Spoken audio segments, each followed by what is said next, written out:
मित्रांनो, पुण्याबाहेरील एका जुन्या इमारतीत शिवनेरी अपार्टमेंट लोक चौथ्या मजल्यावर जायला टाळत असायचे, कारण गेल्या अनेक वर्षात त्या मजल्यावरील फ्लॅट नंबर 404 बद्दल एक विचित्र अफवा पसरली होती.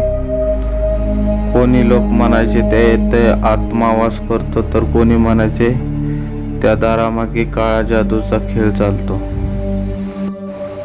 आदित्य आणि प्राची नावाचे एक नवीन विवाहित जोडपे मुंबईहून पुण्यात स्थलांतरित होण्याकरिता आले.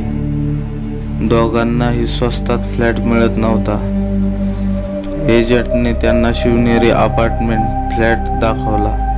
नेमका चौथ्या मजल्यावरचा फ्लॅट दाखवला, जो 404 नंबरचा होता.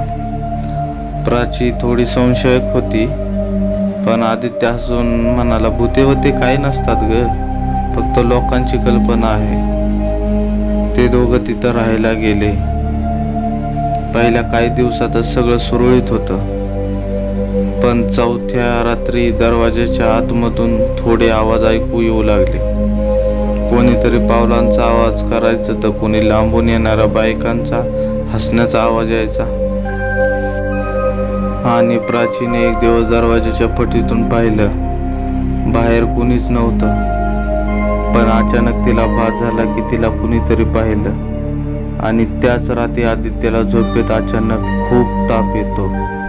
तो सतत बडबड करत असतो, ती मला घेऊन जाणार आहे, ती परत आली आहे. प्राची घाबरली. तिने गावच्या एका तांत्रिकाला बोलावलं. तांत्रिकाने येताच सांगितलं, हा फ्लॅट मोकळा नाही. इथे पूर्वी एक बाई राहत होती, सौम्या नावाची.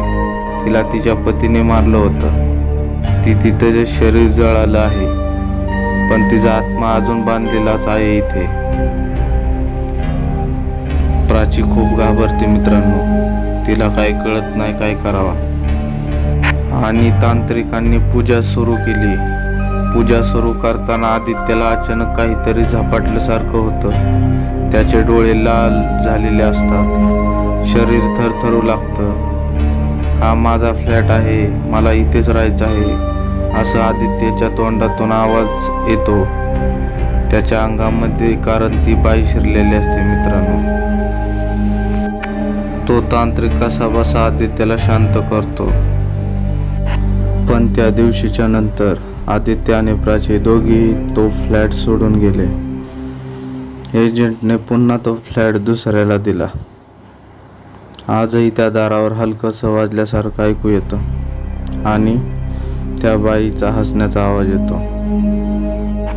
असेच वेगवेगळ्या हॉरर गोष्टी पाहण्यासाठी आपल्या चॅनेलला लाईक, शेअर आणि सबस्क्राईब करायला विसरू नका. धन्यवाद मित्रांनो.